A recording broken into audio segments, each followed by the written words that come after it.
From London, England, where the Queen lives.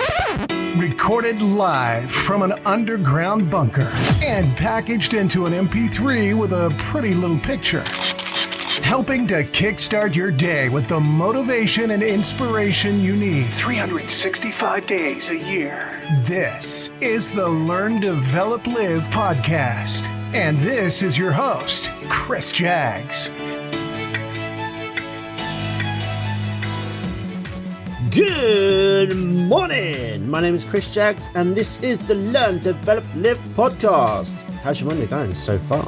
Or maybe you listen to this on a completely different day. Ooh! Now, whenever you're listening to this, thanks for downloading. Now, can I be honest with you right now? You're great. The fact that you're here, I really appreciate it. And can I just give yourself a little clap? Come on. Yeah! Come on! Now, following on from last week, we were talking about if you didn't like something, that you should go and do something about it. Or just let yourself forever suffer. And probably not in peace either. Now, this week, I thought, why not extend on this little thing? Why not expand on the subject of your career? Now, one of the things I help a lot of people with is career development. Whether it's improving and increasing their productivity at work or diving in and really finding out what they should be doing, well, instead of just suffering on a daily doing something that they hate.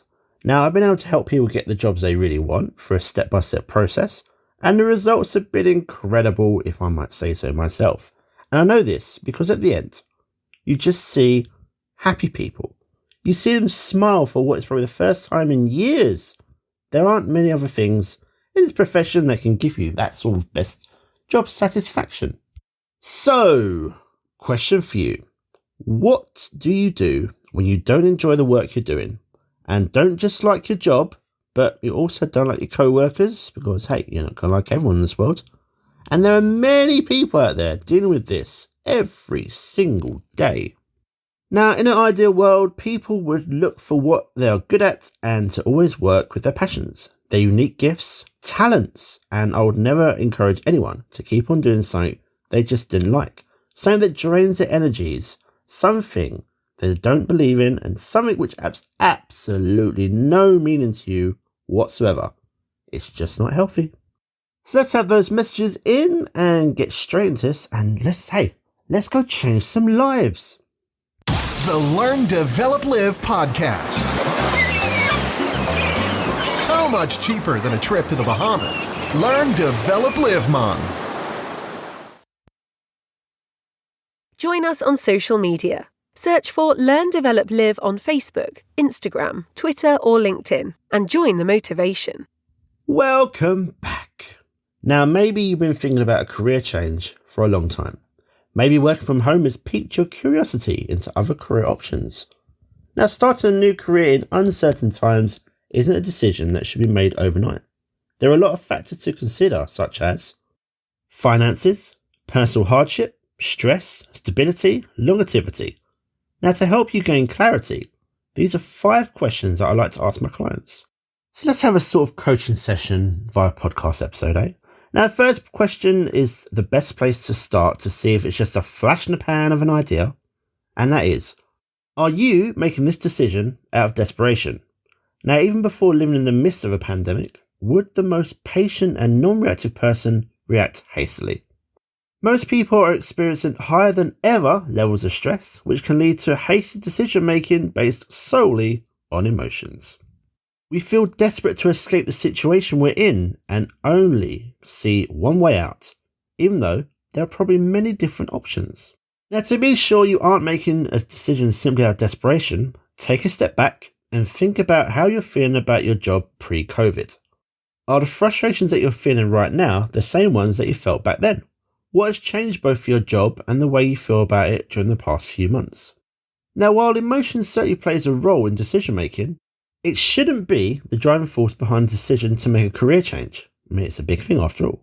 You need to have enough rational reasons to support your emotional ones. List making is incredibly helpful, as you can use this to write down all the reasons that you have for making a change and analyse how many are purely emotional and how many things are rational and logical. Now, 80% of your decisions in life in general are based on emotion. And this is why there are so many things that aren't always a good idea once the emotion has settled down. Next up, why do you want a new job? Now, it's important to really dig deep to find the answer to this big question. What is your why? What is your why for any decision you make? Every day for a week, write out your thoughts about why you want to make a change. Think about it when you're angry, happy, bored, content, frustrated, or feel any other emotion. Now, you want to be sure that your reasoning stays the same regardless of your mood. A career change needs to be beneficial for the long term, not just a quick fix for the way you're feeling right now. It's kind of like a work diary in a way based on emotions. Maybe you'll find that there are only certain things that make you unhappy, but also things that actually make you really do like what you do. Maybe more than you originally thought. The next thing to ask yourself is, what do you want in a new career? Now, it's typically much easier to identify what you don't want to figure than what you do. Use that to your advantage and start to make a list of things you don't want to do in your next job. And this will free up some mental space for you to focus on what's important in a new career. One of my own previous job roles as a health and safety coordinator was the amount of minute-taking the role involved. I remember randomly just counting up one day, and there was actually 10 different meetings that I had to minute take for. Now, most of these were monthly, with a few quarterly, but trying to capture everything relevant can be difficult, especially if you aren't quite familiar with the subject. And maybe that was one of the biggest issues I had with that role. Now, with this question, you want to think both broad and specific, listing things like skills and responsibilities as well as overall impact. Perhaps you feel you aren't making enough of a difference in your current career, and you want to do work that just more directly impacts people. That's a broad idea. Maybe you're in a more supportive role and you want to move into something where you can exercise your leadership skills, or you've been stuck doing admin work for what seems like a lifetime and you just want to get your hands on something, well, a bit more exciting. Those are the specifics. Broad ideas help you to start to look for career paths, and from there you can add in the specifics to narrow down your options. Both things need to be considered when you're looking for a new career. That brings us to our next one, which can sometimes be the biggest stumbling block for some people. Can you afford to make a change? Now, changing jobs doesn't come with a guarantee of stability, especially during a pandemic or not. It might even come with a salary reduction or a temporary loss of income if your starting date even gets altered. These are uncertain times and you have to be prepared for the unexpected. Take into account what you get from a job beyond your base salary. Do you have a monthly meal allowance? Are your business expenses covered? Maybe your travel is even being paid for right now. All these things might not be covered by a new employer, so add up as additional expenses and will need to be budgeted for.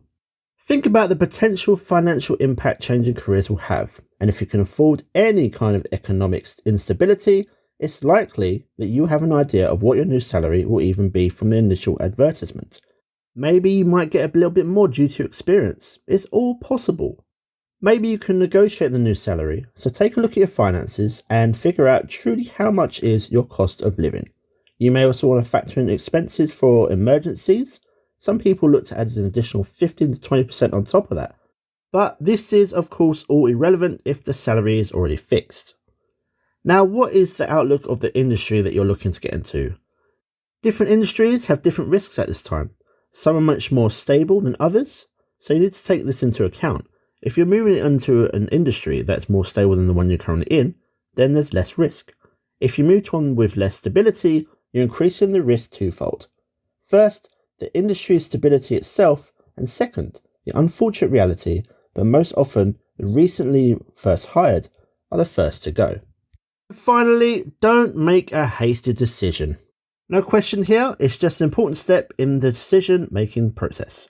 You should try and take a minimum of 2 weeks to make a decision, more if time allows. This gives you ample time to sit with the decision when you're feeling stressed, happy, sad, frustrated, angry, bored, or whatever cycle of emotions that you're currently going through. Have a look at that diary that you did at the very beginning. That might be a great guide to stick with. If your decision stays the same when you're in a good mood or a bad mood, that's a sign that you're making the right decision. If it fluctuates with your mood, you need to take more time to weigh up your options and really think, is this what I want to do? Once you've answered those questions, well, you'll have a much better understanding of what's prompting your desire for a career change and if right now is the right time for you to act on it.